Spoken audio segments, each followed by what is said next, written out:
بسم اللہ الرحمن الرحیم اللہم لک الحمد حمدا کثیرا طیبا مبارکا فیہ صلاۃ و سلام علیک سیدی یا رسول اللہ وعلی آلک و اصحابک یا حبیب اللہ۔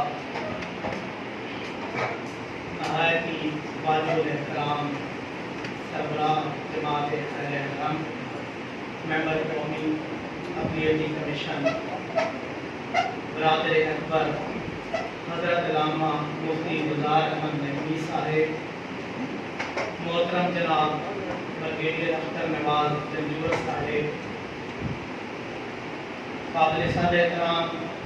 جناب پیر عبید احمد صفی صاحب، علماء اکرام، مشائخ عظام، سامعین اکرام، السلام علیکم۔ سب سے پہلے تو میں جناب صاحبزادہ کاشف نعیمی صاحب اور مفتی صاحب کا بہت مشکور ہوں کہ انہوں نے مجھے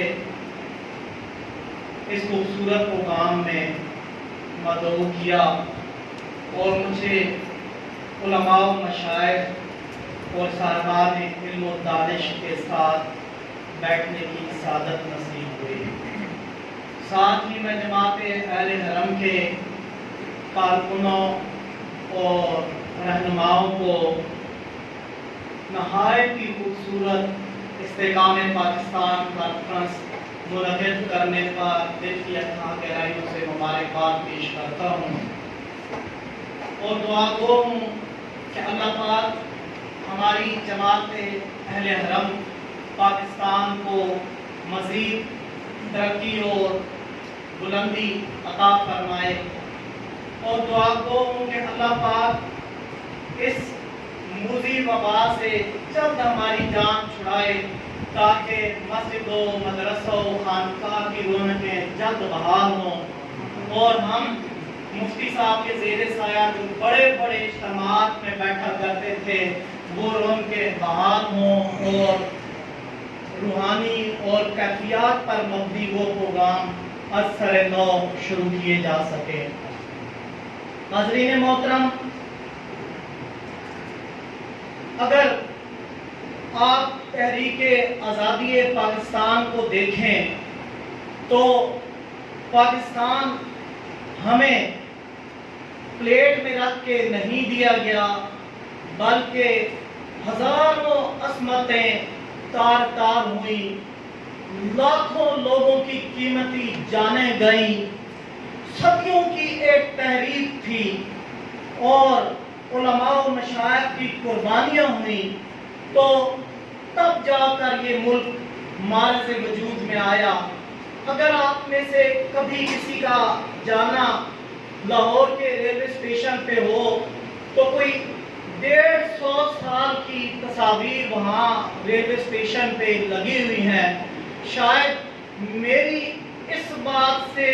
وہ بولتی تصویریں آپ کو تحریک آزادی پاکستان کی تصویر کشی بہتر انداز میں سمجھا سکیں۔ آپ یقین کیجئے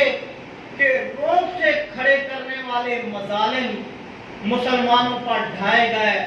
لیکن ایک قومی نظریہ تھا، ایک سوچ تھی، اور رسول پاک صلی اللہ علیہ وآلہ وسلم کے دین کے فروغ کی خاطر اللہ پاک نے ہمیں پاکستان جیسی عظیم اسلامی ریاست سے نوازنا تھا۔ آپ مجھ سے بہتر سمجھتے ہیں کہ دنیا میں اللہ پاک نے ہمیں 2 اسلامی نظریاتی ریاستیں عطا فرمائیں۔ پہلی ریاست مدینہ تھی اور دوسری ریاست مدینہ والے کے نام پر پاکستان معرض وجود میں آئی۔ یہ وہ 2 قومی نظریہ تھا کہ جس میں یہ کہا گیا تھا کہ یہاں پہ 2 بڑی قومیں آباد ہیں، ہندو اور مسلمان، ان کے رہن سہن، ان کے عبادات، ان کے تہذیب و تمدن اور ان کے تمام تر عادات و اطوار ایک دوسرے سے مختلف ہیں۔ یہی وجہ تھی کہ اس تنگ نظر ہندو نے ہمیں اس قدر مجبور کر دیا کہ ہم علیحدہ ریاست بنائے، اور یہی وجہ تھی کہ ان کی تنگ نظری کی وجہ سے کبھی بابری مسجد کو شہید کیا گیا، کبھی مسلمانوں کی خانقاہوں پہ، درگاہوں پہ، مدارس پہ، مساجد پہ، مسلمان اکثریتی صوبوں پر، مسلمان رہنماؤں پر ظلم و ستم ہوئے۔ لیکن ایک طرف وہ عظیم الشان سوچ والی قوم ہے کہ جس نے کبھی بھی تنگ نظری کو سامنے نہیں آنے دیا، حتیٰ کہ آج بھی اس موجودہ دور میں بھی ریاست ان کی مذہبی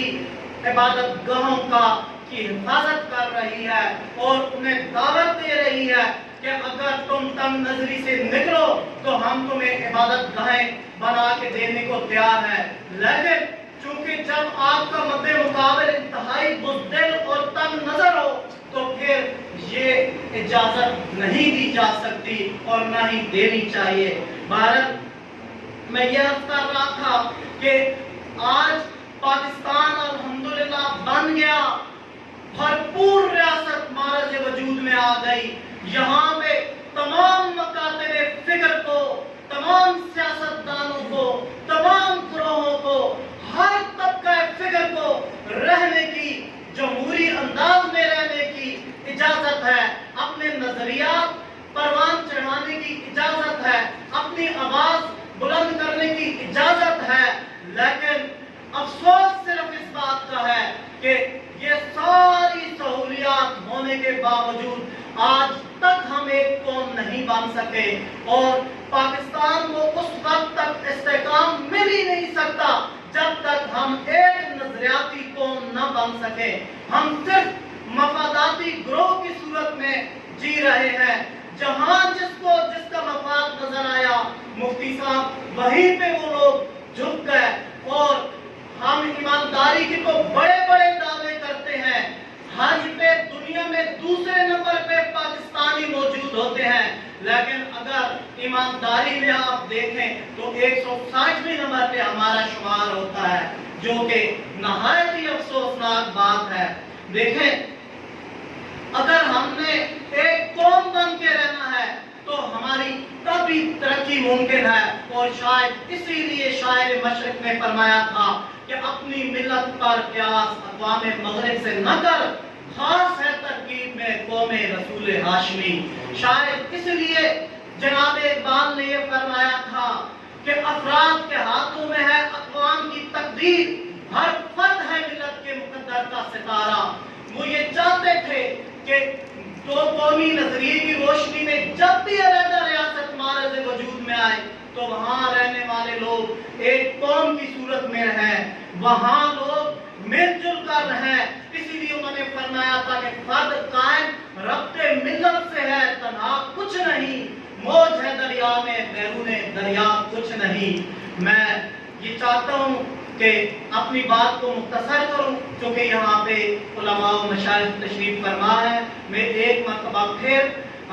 جناب صاحبزادہ صاحب کی اور مفتی صاحب کا شکریہ ادا کرتا ہوں کہ میری گزارش پہ انہوں نے مجھے سب سے پہلے یہاں پہ بلایا، کیونکہ میں نے اہم میٹنگ میں شرکت کرنی تھی۔ اس دعا کے ساتھ اور اس عزم کے ساتھ اجازت چاہوں گا کہ خدا کرے میری عرض پاک پہ اترے وہ فصل گل جسے اندیشہ زوال نہ ہو،